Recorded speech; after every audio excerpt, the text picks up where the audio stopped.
Assalamualaikum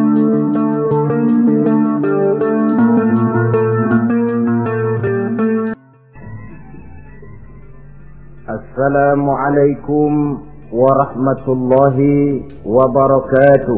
Waalaikumsalam warahmatullahi wabarakatuh. Bismillahi walhamdulillah, wassalatu wassalamu ala sayyidina rasulillah, sayyidina wa maulana Muhammad ibn Abdullah wa ala alihi wa sahbihi wa mawala.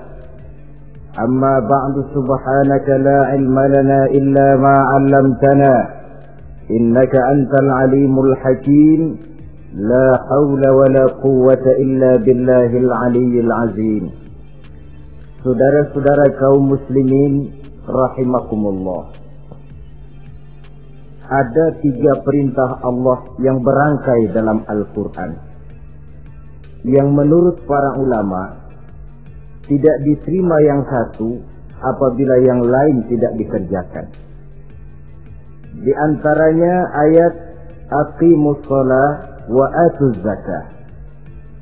Yang kedua ati'ullaha wa ati'ur rasulah. Dan yang ketiga ayat anishkurli wali walidaika. Perintah ini merupakan perintah yang berangkai. Aqimus shalah wa atuz zakah. Dirikan salat dan bayar zakat. Artinya tidak diterima salatnya orang yang tidak membayar zakat, dan tidak diterima zakatnya orang yang tidak mendirikan salat. Perintah ini berangkai pada saat salat dikerjakan, zakat apabila sampai haul dan nisabnya harus dibayarkan. Begitu juga pada ayat ati'ullaha wa ati'ur rasul. Taatlah kamu kepada Allah dan taatlah kamu kepada Rasul. Tidak diterima taat kepada Allah kalau membelakangi Rasul, dan tidak diterima mentaati Rasul kalau tidak mentaati Allah. Keduanya berangkai dan tidak terpisahkan satu dengan lainnya. Taat kepada Allah artinya harus taat juga kepada Rasul. Mengamalkan Quran artinya juga harus dengan mengamalkan sunnah. Oleh karenanya sering diingatkan, usaha memisahkan umat Islam dari Islamnya selalu diawali dengan memisahkan umat Islam dari ulamanya. Dan ini bukan urusan baru. Sejak zaman dahulu, orang-orang yang anti kepada Islam selalu berusaha memisahkan umat Islam dengan Islamnya. Caranya pertama dipisahkan umat dari ulama. Kalau cara ini berhasil, mereka masuk kepada tingkat yang kedua, ditanamkan keraguan kepada sunnah. Kalau cara ini pun juga mereka berhasil, masuk kepada bagian ketiga yang terpenting, menanamkan keraguan kepada Al-Quranul Karim. Kalau umat sudah meragukan Al-Quranul Karim, maka tidak ada lagi yang bisa diharapkan. Oleh karena itu, ati'ullah dan ati'ur rasul tidak bisa dipisahkan satu sama lain. Apabila kita mengamalkan ajaran Quran, seiring dengan itu kita juga harus menegakkan sunnahnya.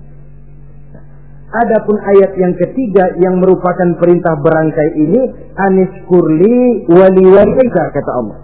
Hendaklah engkau bersyukur kepadaku dan bersyukur kepada ibu bapakmu. Bersyukur kepada Allah tapi tidak bersyukur kepada ibu bapak tidak diterima. Bersyukur kepada ibu bapak tapi tidak bersyukur kepada Allah juga ditolak. Oleh karenanya keduanya tidak bisa terpisahkan satu sama lain.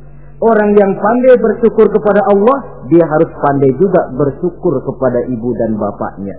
Bersyukur kepada ibu bapak artinya berbakti kepada kedua orang tua kita. Kalau kita perhatikan, dan inilah pokok yang akan kita bicarakan pada pertemuan ini, soal berbakti kepada ibu dan bapak. Kalau kita perhatikan, kedudukan kedua orang tua dalam Al-Quran itu tinggi sekali. Kita baca misalnya dalam surah Al-Isra ayat 23. Di sana menjelaskan, وَقَضَى رَبُّكَ أَلَّا تَعْبُدُوا إِلَّا إِيَّاهُ وَبِالْوَالِدَيْنِ إِحْسَانًا. Dan Allah Tuhanmu telah memutuskan telah menetapkan jangan kamu menyembah selain daripadanya dan berbaktilah kepada kedua orang tua. Kita perhatikan tartibul kalimat atau tertib urutan kalimat dalam ayat ini. Pertama, jangan menyembah selain kepada Allah. Yang kedua, berbakti kepada kedua orang tua. Allah, setelah itu kedua orang tua. Begitu tinggi kedudukannya sampai dirangkaikan dengan kewajiban menyembah hanya kepada Allah. Sesudah itu apa? Wabil walidaini ihsana, berbakti, berbuat baik kepada ibu dan bapak.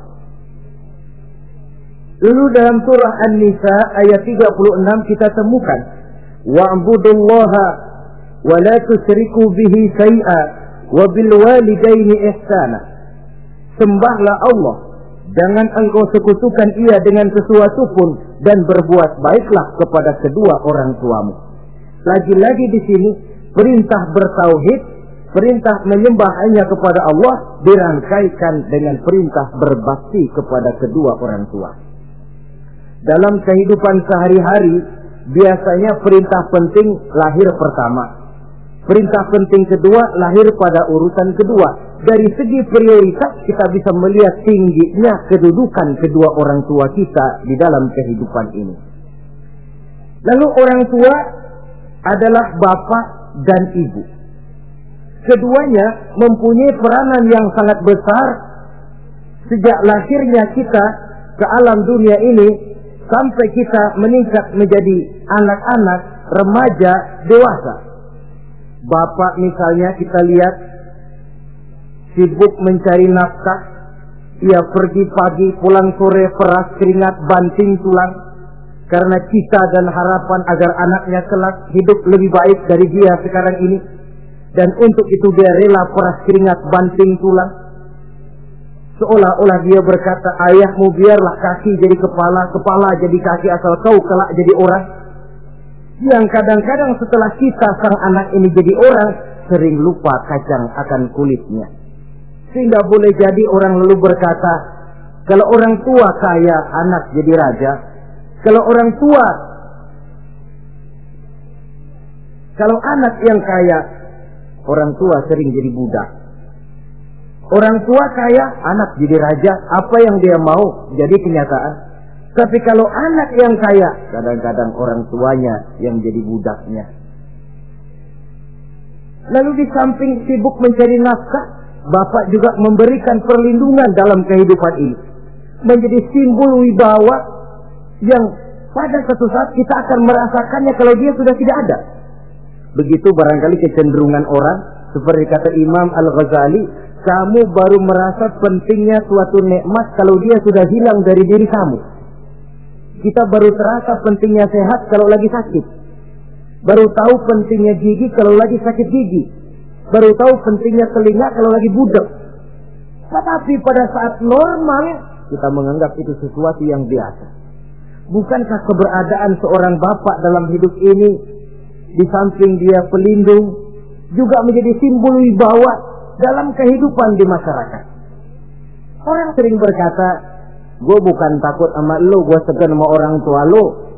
Masih ada yang disegani, masih ada yang dihormati.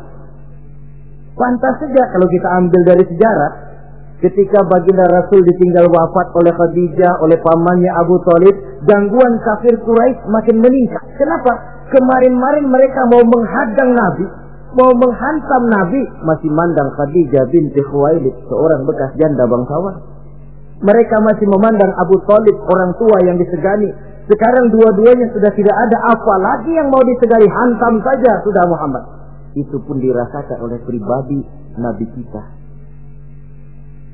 Saudara-saudara kaum muslimin, apalagi yang namanya ibu, dia lebih banyak menangani kita.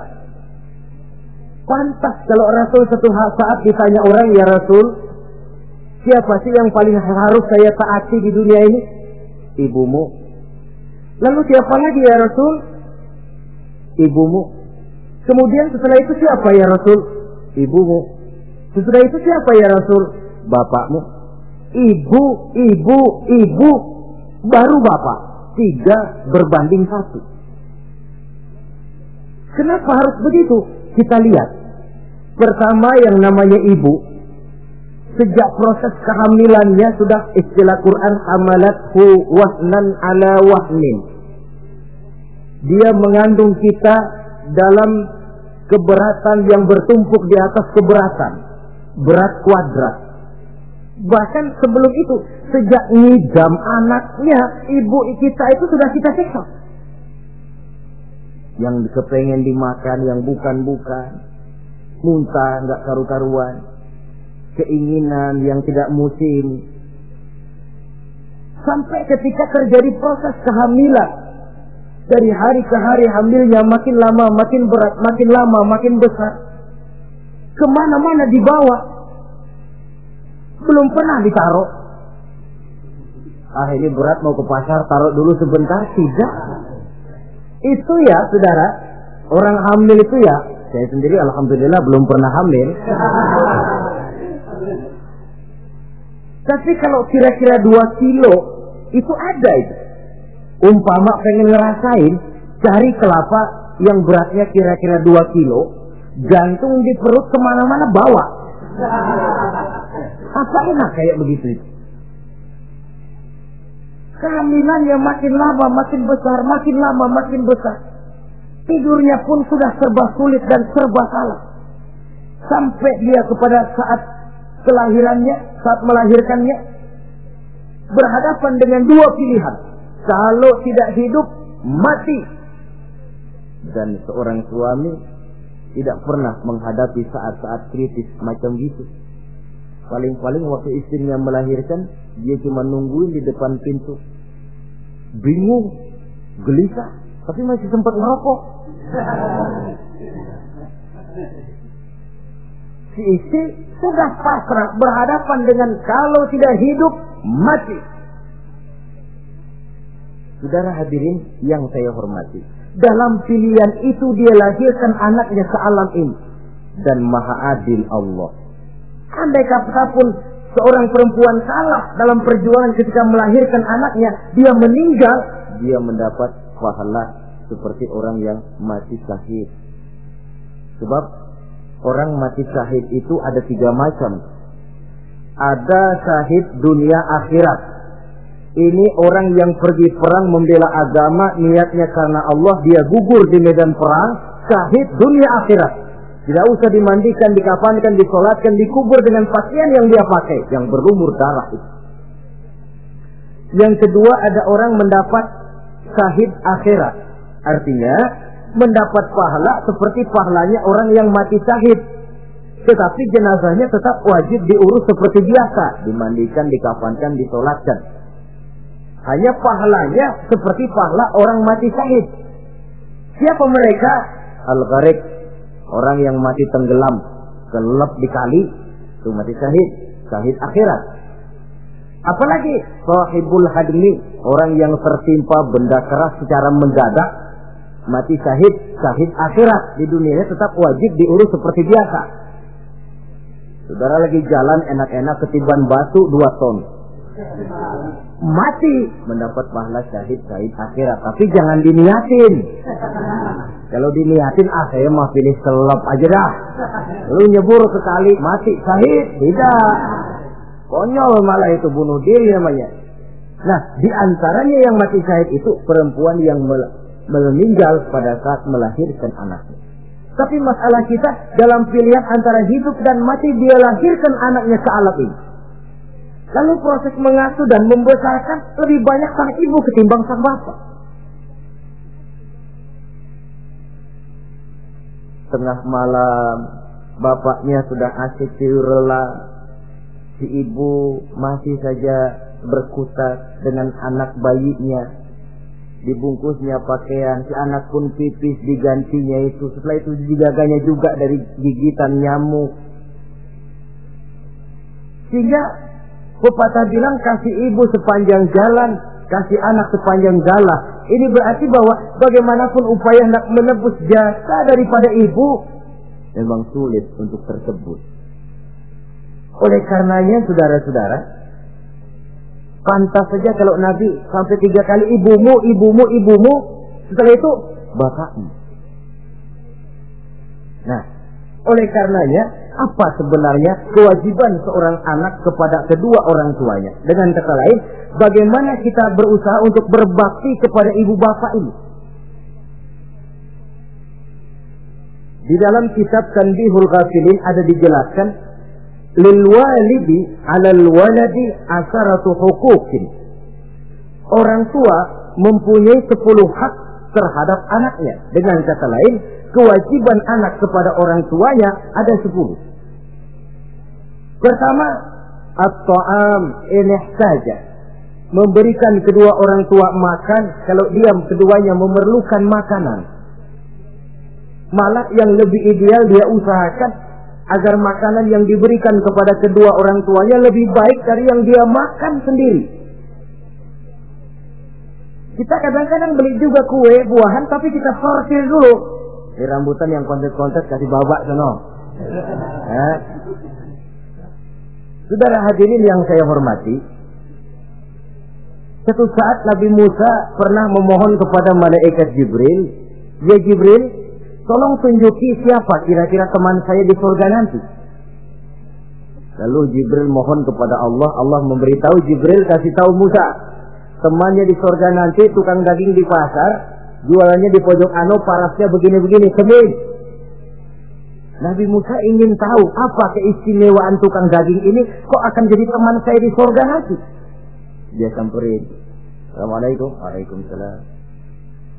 Lalu kenalan. Setelah datang waktu pulang, Nabi Musa ikut ke rumah tukang daging ini. Diambil daging, sampai di rumahnya, itu daging dia rebus.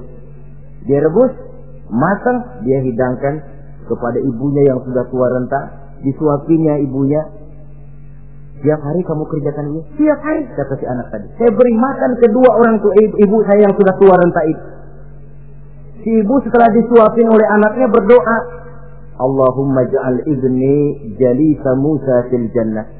Ya Allah, jadikanlah anak saya ini teman Nabi Musa di surga nanti. Amalan si anak cuma nyuapi ibunya, tapi doa ibunya itu yang dijawab dan diterima oleh Allah. Si ibu berdoa, "Ya Allah, anak saya ini jadikan teman Nabi Musa di surga nanti." Allah kabulkan doa ibu yang tiap hari disuapi, diberikan makan oleh anaknya. Jadi taruhlah kita sebagai anak ini, ibadah kita barangkali menyebabkan doa kita belum begitu diterima oleh Allah. Permohonan kita barangkali masih nyangkut di langit. Tapi jikalau kita bisa menyenangkan hati ibu bapak kita yang mendoakan kita, insya Allah makbul. Sebab orang tua itu doanya makbul, sumpahnya juga manjur. Kalau ibu sudah berkata, "Nak, air mata yang tertumpah terurai untuk mengasuh dan membesarkanmu, nak. Air susu ibu yang kau minum sampai kau tumbuh menjadi dewasa semacam ini, seluruh cucuran keringat dan jerih payah ibu rela, nak. Mudah-mudahan kau jadi orang berguna. Insya Allah hidup ada berkahnya." Tapi kalau hati orang tua sudah masgul, apalagi sampai keluar sumpahnya, banyak legenda-legenda, entah itu yang namanya si Malin Kundang, anak durhako, entah itu riwayat-riwayat lain yang menjelaskan bahwa tidak ada keberkahan yang bisa tegak tanpa doa dari ibu dan bapak. Saudara-saudara kaum muslimin yang saya hormati, memberikan makan kepada kedua orang tua. Sekarang kalau kedua orang tua mampu bagaimana? Tidak jadi soal. Tidak jadi soal orang tua mampu atau tidak kita memberikan, mengirimkan makanan. Apalagi kalau orang tua kita sudah lanjut usianya, ialah kalau umur 40-50 tahun masih bisa makan sendiri. Tapi pada saat saudara yang berbahagia dikaruniai orang tua berumur panjang, 70, 80, 90 tahun, sesuai dengan janji Allah, "Wa man nu'ammirhu nunakkishu fil khalqi." Siapa yang kami panjangkan umurnya, kami kurangi bentuk kejadiannya. Artinya berkurang nikmat Allah itu. Panjang umur, nikmat berkurang. Artinya mata sudah lamur, pikiran sudah rada pikun. Nunakkishu fil khalqi, berkurang kejadian asalnya itu. Kesempurnaannya sudah tidak ada lagi. Mengurus orang tua macam begitu memang kalau nurutin pegelnya ya makan nasi. Kadang-kadang karena pikun pagi-pagi pengen kita beli es puket, Makan. Lagi zaman susah tukang bubur kepengen makan bubur. Tapi di situ ujian. Begitulah dahulu orang tua kita melayani kita dikala kita belum masih merah, belum bisa berbuat apa-apa, belum punya pilihan. Tapi mereka sabar, mereka ikhlas. Tidak sabarkah kita? Tidak ikhlaskah kita di hari tua mereka? Kita mengasuh dan melayani mereka. Kadang-kadang karena rewel, anak ketelepasan omong. Udah tua, rewel aja. Hancur hatinya. Dalam keadaan tidak berdaya, mendapat kata yang tidak enak lagi dari anak-anaknya. Saudara hadirin yang saya hormati, jadi soal orang tua mampu atau tidak memberi makan, itu bukan soal, tapi kewajiban anak memberikan makan kepada kedua orang tuanya. Ini kewajiban yang pertama. Kewajiban yang kedua, al-khidmatu in ihtaja. Al-khidmah artinya berbakti kepada ibu dan bapak. Satu hari ketika kumpul dengan para sahabat, Nabi pernah berpesan kepada Sayyidina Umar bin Khattab radhiyallahu anhu. Umar, saya ya Rasul, nanti kalau kamu sempat datang ke kota Madinah, Umar, cari anak muda yang bernama Uwais Al-Qarni dan kau minta didoakan olehnya. Sayyidina Umar heran. Ini yang menyuruh Rasul. Padahal Rasul doanya mustajab. Dan lagian masih banyak orang-orang tua. Kenapa kalau datang ke Madinah suruh cari anak muda namanya Uwais Qarni dan minta didoakan olehnya? Apa keistimewaan Uwais Al-Qarni ini? Jadi ini pun juga alasan kata Nabi, aksiru minan nas bidu'ail khair fa innaka la tadri min ayyi fahin yuqbal. Banyak-banyaklah kamu minta doa kebaikan dari orang lain, sebab kamu tidak tahu dari mulut yang mana doa diterima Allah. Menurut kita barangkali orangnya kere, gak ada potongan, tapi kalau doanya diterima Allah, siapa yang sanggup menghalangi? Ada orang bilang, enakan doa sendiri langsung mantap, tidak jelek. Tapi minta didoakan orang lain pun tidak salah. Saudara-saudara yang saya hormati, kadang-kadang tukang minta-minta pengemis datang ke rumah. Kita kasih 100 rupiah, lalu keluar doanya kan, mudah-mudahan rezekinya bapak lancar dan segala macam. Ada orang yang nggak sabar, dia bilang, Allah kenapa saya kamu doain dirimu sendiri aja dah, supaya besok jangan jadi pengemis lagi. Secara logika mungkin, secara logika.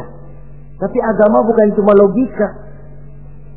Siapa tahu dan siapa yang bisa menghalangi kalau doa dari mulut tukang pengemis itu yang diterima Allah? Tidak seorang pun yang tahu. Nah, Sayyidina Umar heran, apa sih keistimewaan Uwais Al-Qarni ini? Ketika beliau ke Madinah diselidiki, apa keistimewaan si Uwais ini? Masih muda, tapi saya oleh Nabi disuruh temui dan minta didoakan olehnya. Nah, jadi dalam pandangan Allah itu ya nggak ngurus tuanya. Yang afdal itu yang tua dan banyak ibadahnya, dekat dengan Allah. Tapi kalau tuanya cuma kejemur, ya yang mending-mending yang muda dan banyak ibadahnya. Uwais Al-Qarni ini contoh. Apa ibadah Uwais Al-Qarni? Ternyata dia seorang anak yang sangat berbakti kepada ibunya. Ayahnya sudah meninggal. Dia pernah menggendong ibunya dari Madinah ke Mekah cuma untuk bikin haji dan untuk bertemu dengan Rasul. Sayang, tidak sempat bertemu dengan Rasul. Menggendong ibu dari Madinah ke Mekah itu kira-kira 465 kilo ya. Jakarta Semarang. Digendong ibunya. Kita kadang-kadang ibu kita ini sudah sakit payah, mau ke dokter saja masih manggil orang, tolongin mak gua no. Masih minta tolongin. Berat kita. Uwais Al-Qarni menggendong ibunya cuma untuk menunaikan ibadah haji dan bertemu dengan Rasul. Rupanya karomahnya itu muncul karena dia merupakan anak yang sangat bakti kepada ibunya. Jadi Allah memberikan karomah itu ya, ada yang karena orang rajin tahajud, Ada yang karena tangannya pemurah, dermawan. Ada yang karena sangat berbakti kepada kedua orang tuanya. Ada yang karena rajin baca Quran. Ada yang karena rajin melaksanakan puasa sunnah. Timbul karomahnya, keistimewaan yang diberikan Allah kepadanya. Jadi bakti kepada ibu dan bapak mendatangkan karomah, keistimewaan yang diberikan Allah kepada kita. Kayak Uwais Al-Qarni. Kalau dilihat dari segi ibadah, dia masih muda. Tentu lebih banyak ibadahnya macam Umar bin Khattab.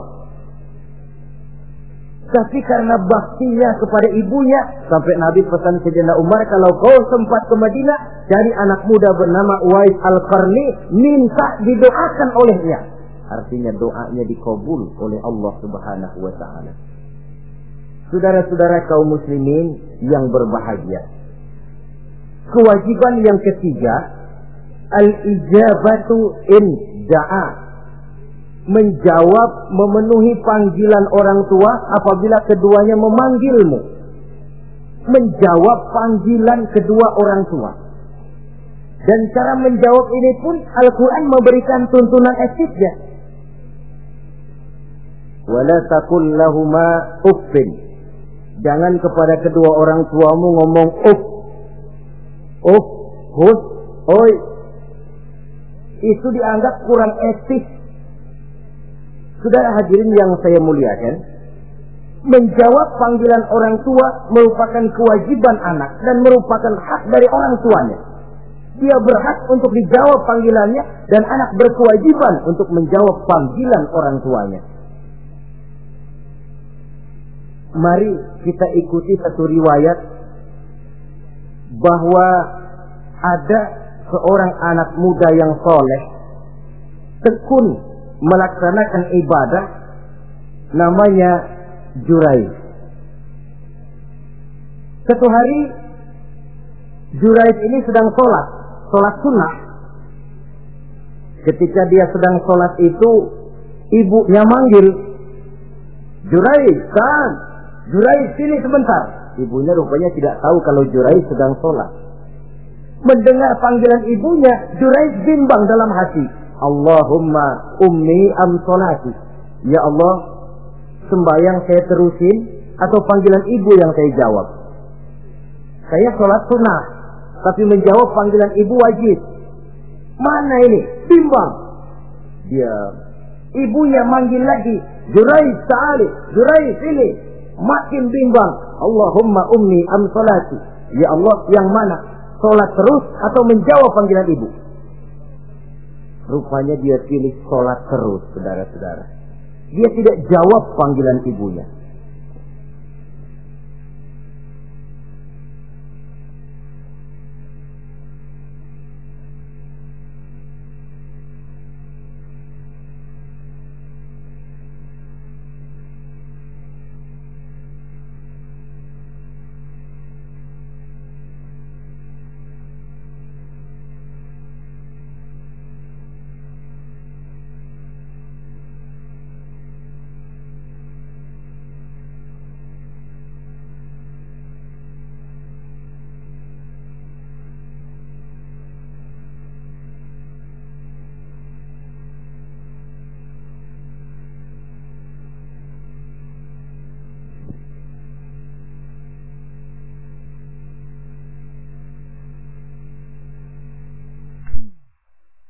Karena panggilannya tidak dijawab ini, mangkel rupanya hati sang ibu.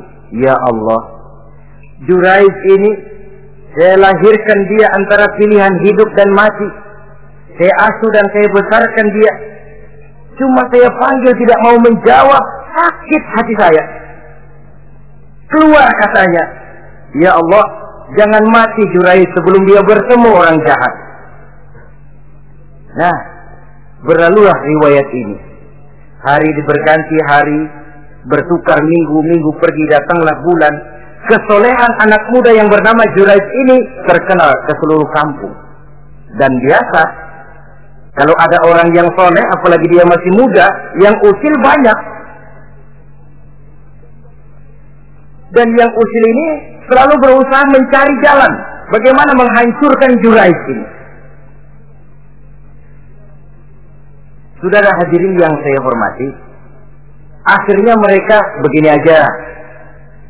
Juraiz kan masih muda, kita goda pakai harta.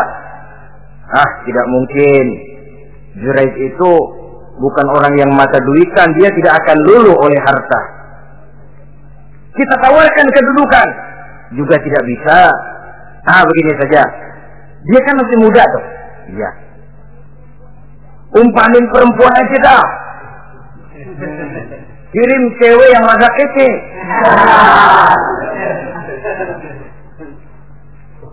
Dicarilah perempuan untuk menggoda Juraiz ini.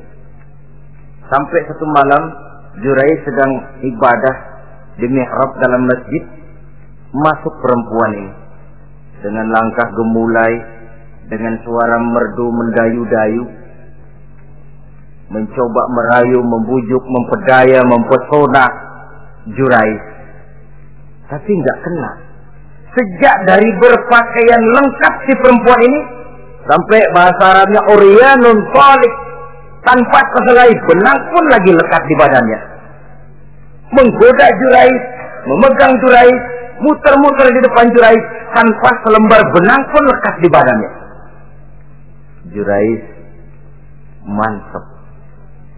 Si perempuan karena sudah kadang merasa dibayar lalu nggak berhasil, kan malu. Akhirnya dia keluar dari masjid, dia pergi ke sebuah kampung. Di sana dia berzina dengan seorang pengembala kambing dan hamil. Ketika hamilnya besar, si perempuan ini kemana-mana pidato. Saudara-saudara, kenal nggak Juraiz? Kenal. Yang katanya rajin benar ibadah tuh, yang mainannya di masjid melulu, yang mainannya tasbih melulu. Nih, perut saya nih. Dia urusannya tuh. Juraiz, apa betul? Oh. Akhirnya Juraiz dicari orang, macam-macam, yang caci maki, bahkan ada yang nyambitin pakai batu sampai berdarah kakinya, berdarah tangannya. Caci maki orang sudah nggak karu-karuan. Masjid lo ya, topeng doang lo. Saudara hadirin yang saya hormati, kita lihat di sini, Juraiz sedang sholat sunnah, dipanggil oleh ibunya, tidak menjawab. Cuma itu ilasnya, dan ibunya pun tidak tahu kalau Juraiz sedang sholat. Keluar omongan yang tidak enak, dan omongan itu manjur. Kata Juraiz, saudara-saudara begini, apakah di antara saudara-saudara ada yang lihat saya melakukan zina dengan perempuan ini? Tidak ada. Lalu atas dasar apa saudara menuduh saya? Ya pengakuan si perempuan tadi. Nggak bisa dong kalau nggak ada saksi. Sekarang begini saja, bagaimanapun saya ngotot, saudara nggak percaya, kita tunggu saja sampai si bayi ini lahir. Kita tanya dia nanti siapa bapaknya. Baiklah kalau begitu. Ditunggulah saat kelahiran sang bayi. Begitu bayi itu lahir ke alam ini, bron merah, masih orok. Setelah dibersihkan, ditekan perutnya oleh Juraiz, ya gulam, kul man abak. Bayi, tolong kasih tahu siapa bapakmu. Dengan izin Allah itu orok, bayi yang masih merah ngomong, bapak saya tukang ngangon kambing di kampung Ano. Kata Juraiz tuh kan, gua tuh juga bukan gua ya. Gak percaya sih ente, main sabot aja. Begini akhirnya nih, ternyata sedang sholat sunnah dipanggil, tidak menjawab, ibunya mangkel, keluar omongan tidak enak, itu masih manjur. Apalagi kalau nggak lagi ngapa-ngapain, dipanggil nggak jawab, atau menjawab dengan panggilan yang nyakitin hati, tentu saja lebih manjur lagi ucapan orang tua kita itu. Saudara-saudara yang saya hormati, jadi kewajiban ini al-ijabatu inda'a, menjawab apabila dipanggil. Teorinya mudah ini, prakteknya yang sulit. Pada suatu saat kita sedang menghadapi urusan yang sangat penting, orang tua manggil. Pada suatu saat kita sedang menghadapi tamu untuk sesuatu yang vital, orang tua manggil. Pada saat semacam itu, seperti ada hadis tuan rumah wajib menghormati tamu. Itu sih mudah dalam situasi normal. Tapi coba malam kita sudah nggak tidur, begitu mau tidur baru mau ngelayat assalamualaikum tamu. Kondisi begini untuk mengamalkan hadis tadi bisa apa tidak menghormati tamu dalam kondisi yang memang kita ini sudah mestinya istirahat. Mestinya kan hati kita, kamu nggak tahu diri banget, gue mau tidur, datang. Kalau kondisinya normal, menghormati tamu bukan sesuatu yang sulit. Begitu juga menjawab panggilan orang tua ini. Kalau kondisinya normal, mudah. Tapi dalam kondisi di mana kita berhadapan dengan pilihan ini atau ini, di situ akan kelihatan bakti anak kepada kedua orang tuanya. Yang keempat, kewajiban anak al-ita'atu in amara ghairi maksiyatin. Taat kepada ibu bapak sepanjang perintahnya tidak untuk maksiat kepada Allah.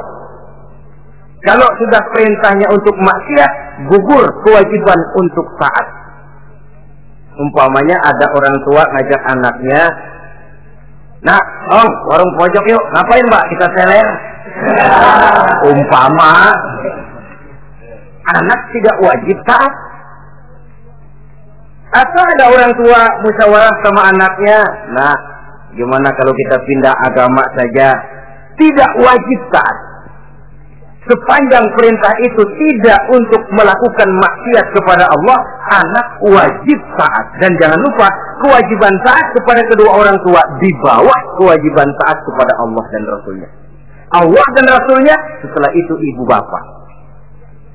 Apabila perintah tidak untuk melakukan maksiat, maka anak wajib untuk melakukan taat kepada kedua orang tuanya. Ini kewajiban yang keempat. Apatah lagi kalau cuma sekedar diperintah ngaji, diperintah sekolah, diperintah melakukan membantu pekerjaan yang ada di rumah. Itu sudah perintah yang di samping bermanfaat buat keluarga, juga menyangkut hari depan kita sendiri sebagai anak. Kadang-kadang memang kita mengukur dari sudut kepentingan kita tanpa melihat jauh ke depan. Misalnya, ada anak pulang sekolah langsung ambil layangan sama benang berangkat ke lapangan. Orang tua karena melihat jauh ke depan, anak ini lelahnya belum hilang. Dipanggil, "Nak, pulang nak, jangan main layangan, sini dulu kau istirahat, makan, sholat, tidur siang nak, nanti bangun tidur barulah main." Si anak mungkin hatinya ngedumel, "Bapak, orang main layangan aja dilarang." Ini kesan yang timbul. Orang main layangan saja kok dilarang. Padahal larangan ini adalah untuk kemanfaatan dan kemaslahatan si anak itu sendiri. Tapi anak tidak mau mengerti, yang dia tahu, dia dilarang main layangan. Itu cuma karena pandangannya yang tidak jauh menerawang ke depan. Pepatah bilang, sekejam-kejamnya macan tidak ada yang makan anaknya sendiri. Artinya bagaimanapun kondisinya, orang tua itu tidak ada yang akan sampai untuk menyengsarakan anaknya. Saudara-saudara kaum muslimin rahimakumullah. Jadi yang keempat, kewajiban untuk taat sepanjang tidak melakukan maksiat kepada Allah Subhanahu wa taala. Yang kelima, at-takallum ma'ahu bil-lin. Apabila bercakap-cakap dengan kedua orang tua, hendaklah dengan tutur kata yang lemah lembut. Wala tanharhuma wala taqul lahuma uffin wa qul lahuma qawlan karima. Jangan membentak, jangan uff saja, hus saja, itu sudah tercela dan tidak boleh menurut ajaran agama. Apatah lagi sampai membentak, maaf, apalagi sampai melakukan tindakan kekerasan. Menendang orang tua, na'udzubillah, summa na'udzubillah. Memukul orang tua sendiri, Allah karim. Orang tua yang menyebabkan secara zahir keberadaan dia ke alam ini, sampai hati ditendang, dipukul, dibangsat-bangsati. Tidak ada kedurhakaan yang lebih berat selain daripada kedurhakaan kepada kedua orang tua sesudah orang menyekutukan Allah. Sehingga pantas kalau Nabi memberikan vonis, ridullah fi ridul walidain wa suhtullah fi suhtul walidain. Keredoan Allah di dalam keredoan ibu bapak, dan murka Allah pun berada dalam kemurkaan ibu bapak. Ibu bapak ridho, Allah insya Allah ridho. Ibu bapak murka, Allah murka. Jadi kebahagiaan apa yang bisa kita tegakkan dalam hidup tanpa restu dan doa kedua orang tua kita?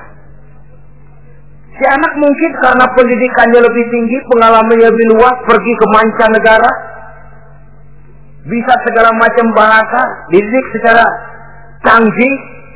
Tapi apakah itu lalu berarti dia harus memalingkan diri dari kedua orang tuanya? Sama sekali tidak.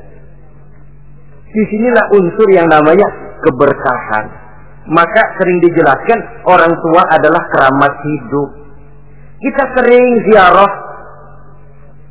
Ya kadang-kadang kalau yang diziarahi kiai ya lumayan. Kadang-kadang yang diziarahi dukun yang sembahyang aja enggak.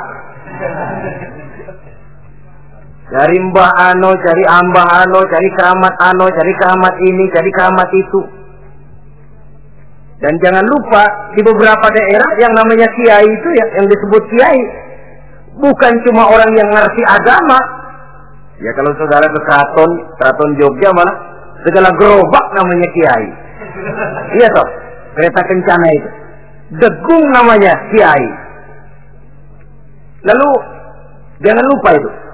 Misi Zending pertama namanya juga Kiai Sadrak gitu. Kiai, tapi misi Zending. Kalau di sana itu Kiai itu panggilan untuk yang dipertua. Kita ziarah cari keramat Mbah Buyut, Mbah Sapu Jagat, Mbah Brojo, macam-macam Mbah. Tapi kita lupa di rumah kita ada keramat hidup. Siapa itu? Ibu bapak kita. Sebelum jauh-jauhlah berziarah ke tempat-tempat yang lain, di rumahku ada keramat yang hidup. Ibu dan bapak kita sendiri. Keramat hidup. Dengan doanya, hidup jadi berkah. Tapi kalau kita sakiti hatinya, hidup ini lalu jadi sempit, jalan bagai tertutup. Maka berbahagialah seorang anak apabila dia sudah sanggup melakukan satu bakti yang bisa menyenangkan hati kedua orang tuanya. Bercakap-cakap, berbicara dengan lemah lembut. Kadang-kadang di sebagian daerah ya sudah jadi kebiasaan manggil orang tuanya pakai elu aja.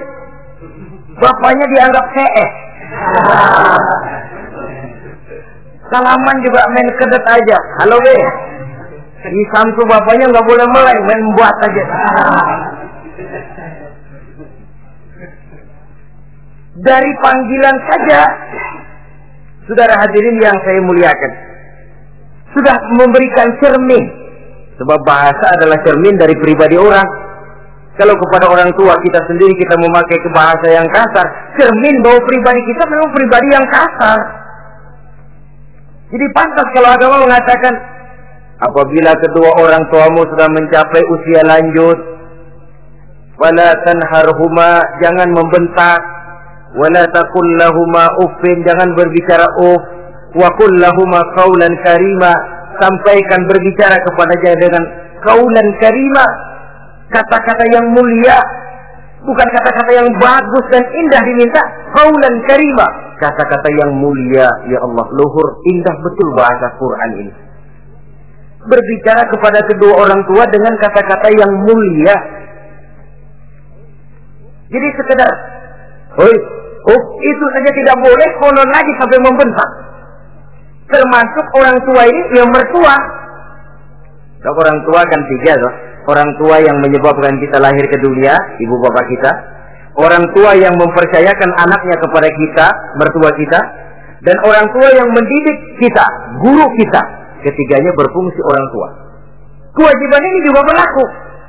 So, mertua kan cuma sekedar istilah. Pada hakikatnya dia adalah orang tua kita juga. Jangan lalu berbeda karena cuma dia bapaknya istri kita. Sama saja. Kalau kepada orang tua sendiri menghormati, lalu kepada mertua kita kurang begitu perlu, itu adalah satu sikap yang tidak adil. Tentu itu akan menyakiti hati istri. Atau kalau dia istri, akan menyakiti hati suami. Berkata dengan kata-kata yang mulia. Saudara-saudara, yang keenam, in ihtaja ilal kiswah kasahu in qadar 'alaiha. Kalau dia perlu pakaian, berikan pakaian walaupun dia sendiri mampu membeli. Nah, antarin bapak beli kacamata yuk. Ayo pak.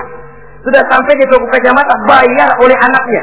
Walaupun si bapak punya duit dan si bapak yang ngajak beli, kewajiban anak, bayarin. Jangan mentang-mentang bapaknya cuma minta dianterin, bener-bener nganterin. Bapaknya ngeluarin dompet cuek aja. Mana ada kembalinya pak? Wah, kembalinya ditarik. Ya kalau anak belum punya penghasilan ya wajar. Yang kita maksud di sini, anak sudah mandiri dan punya penghasilan yang memadai bahkan mencukupi untuk membantu orang tuanya. Saudara hadirin yang saya muliakan, dan ini juga kalau memang bisa, seharusnya orang tua kita itu kita pakaikan yang lebih baik dari yang kita pakai sendiri kalau bisa. Sebab nantinya sikap kita kepada orang tua kita itu akan jadi bahan bibir di masyarakat. Ya no ya, dia enak-enakan orang tuanya begitu aja ya. Mungkin di depan kita orang tidak bicara, tapi di belakang kita kok tegel ya, kok sampai hati ya. Dia enak-enakan berdiri di Menara Gading, tapi orang tuanya tiap hari kerja begitu berat. Saudara hadirin yang saya hormati, sekali lagi, di depan kita orang mungkin tidak berani bicara, tapi di belakang itu akan jadi buah bibir. Ini dari segi kita memelihara muru'ah. Yang ketujuh, al-masyu khalfuhu. Kalau jalan, mengiring. Artinya, di belakang orang tuanya. Ini adabnya. Adab berjalan. Saudara yang saya hormati, ini yang dicontohkan oleh baginda Rasul. Jika berjalan dengan orang-orang tua, beliau belakangan. Kenapa? Ini merupakan simbol penghormatan kita kepada orang yang lebih tua daripada kita.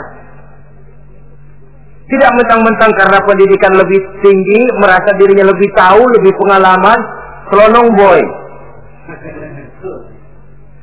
Orang tua tahu apa sih? Ngir. Waduh, hebat. Saudara hadirin yang saya hormati, al-masyu khalfuhu. Berjalan di belakangnya. Begitu juga untuk mengemukakan pendapat. Kalau suatu saat orang tua mengajak musyawarah, dengarkan dulu omongannya, tangkap seluruhnya. Kalau kita merasa bahwa itu salah, jangan lalu dipotong. Salah Pak, jangan begitu, Bapak kolot sih. Salah, jangan. Sebab itu akan menyakiti hatinya. Kalau hatinya terluka, itu sudah merupakan suatu dosa, melukai hati kedua orang tua. Kalau toh dianggap kita diminta mengemukakan pendapat, kemukakan pendapat itu. Kalau menurut saya sih begini. Dan itu memang orang tua yang bijaksana. Dia juga tidak cuma memaksakan pendapatnya, tapi juga minta pendapat dari si anak. Ada timbal balik. Sistemnya komunikasi keseimbangan. Inilah makna ucapan Nabi. Bukan termasuk golonganku, kata Nabi. Orang tua yang tidak sayang kepada anak muda, dan orang muda yang tidak menghormati orang tua. Bukan golonganku. Jadi seimbang tuh. Yang tua sayang yang muda hormat yang tua. Tapi yang tua jangan minta dihormati. Ini kewajiban orang muda, hormati. Kewajiban yang tua apa? Sayangi yang muda. Jangan mentang-mentang yang muda harus menghormati yang tua. Lalu yang tua minta dihormati, gila hormat. Doakan tuaan lo, kalau salaman sama gue cium tangan ya. Pokoknya kalau lo nggak nanya, gue nggak nanya. Mentang-mentang tua lalu pasang tarik. Tidak, mana kalau menurut tradisi Islam ya, tradisi Islam dikatakan, Nabi itu siapapun yang beliau temui, beliau yang pertama kali memberi salam. Sebab bila dua orang muslim ketemu, yang terbaik adalah yang pertama ngasih salam. Si A, si B ketemu. Siapa yang paling baik di antara keduanya? Yang duluan mengucap salam. Jadi berebut mengucap salam. Kita zaman sekarang kadang-kadang kita sudah assalamualaikum yang nyautin kayak sirawan. Mukanya pakai ditekuk. Kita sudah yang muda mau menghormati, yang tua mana gila hormat.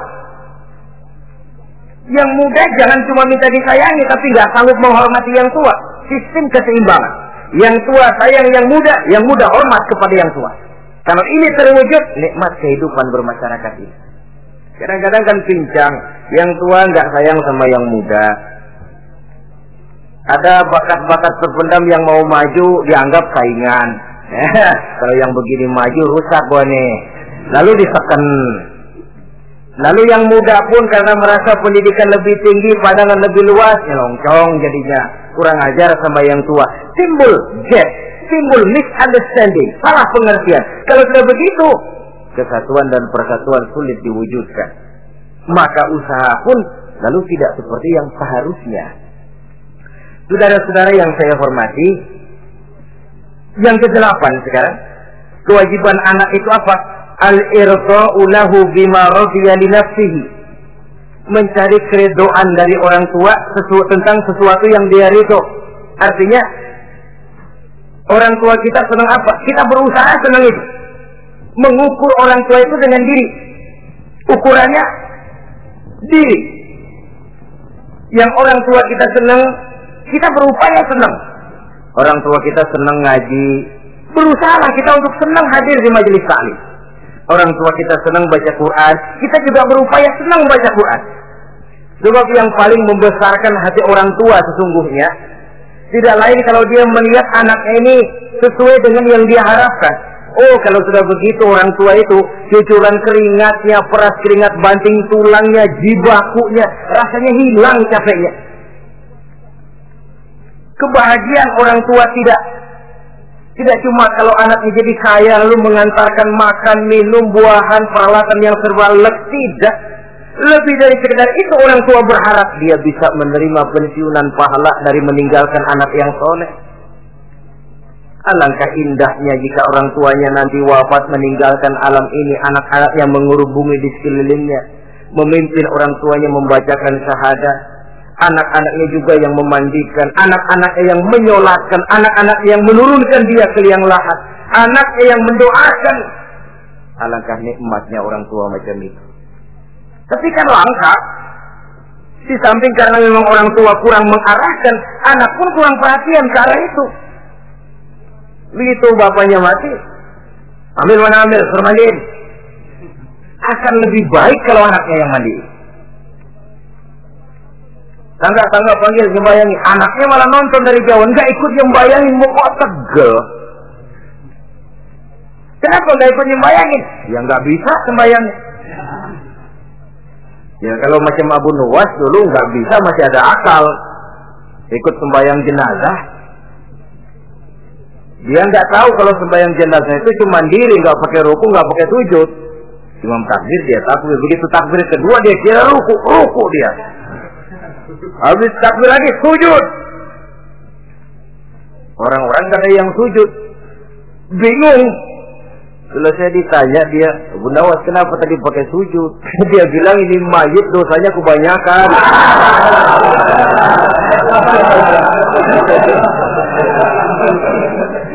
Jadi kalau nggak pakai sujud dosanya nggak diterima katanya. Dosanya nggak diampuni kalau nggak pakai sujud. Makanya saya pakai sujud. Itu sih akal-akalan. Jawaban orang kepepet namanya. Saudara hadirin yang saya hormati, baiklah ya. Yang ke-9, al-ikrahu lahu bima yakrahu li nafsihi. Membenci apa yang dibenci oleh orang tuanya. Orang tua kita enggak senang judi, jangan dekati judi. Orang tua kita enggak suka minuman keras, jangan cekek botol. Orang tua kita enggak senang kalau kita pulang sampai pagi misalnya, jangan pulang pagi. Orang tua kita enggak senang kita hanyut dalam arus pergaulan bebas, batasi pergaulan untuk menjaga hatinya. Kalaulah kita senang, tapi di depan orang tua kita harus berusaha menjaga hati kedua orang tua kita. Ini tidak berarti bahwa di depan orang tua baik lalu di belakang orang tua merdeka.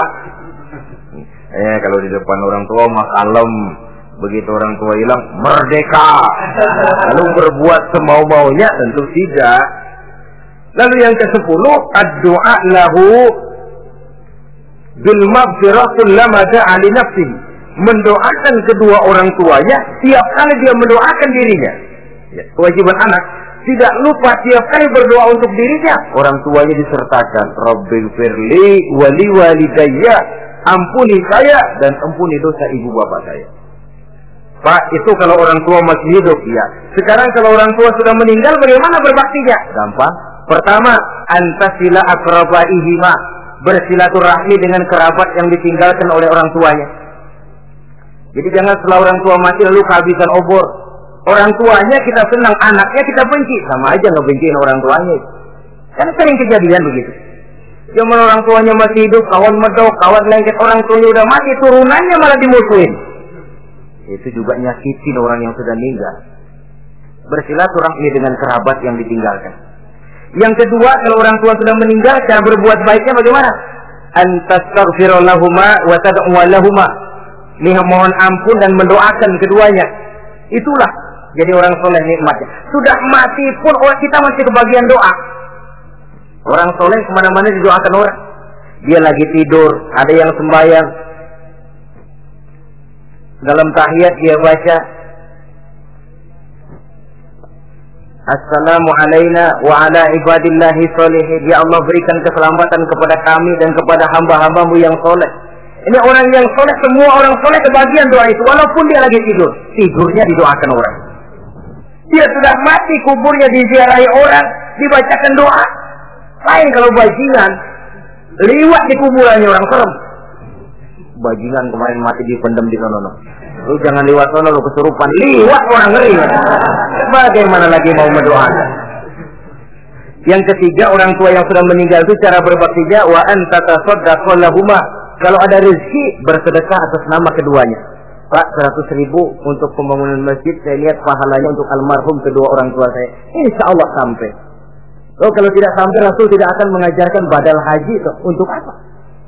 Diajarkan badal haji artinya amalan orang yang masih hidup ada kaitannya dengan orang yang sudah meninggal. Bersedekah atas nama kedua orang tua. Saudara hadirin yang saya muliakan, mudah-mudahan Allah menjadikan kita anak yang bisa berbakti kepada kedua orang tua kita. Amin. Ini sajalah pertemuan kita yang singkat ini. Terima kasih atas segala perhatian dan mohon maaf atas segala kekurangan. Usikum wa nafsi bi taqwallah. Wassalamualaikum warahmatullahi wabarakatuh.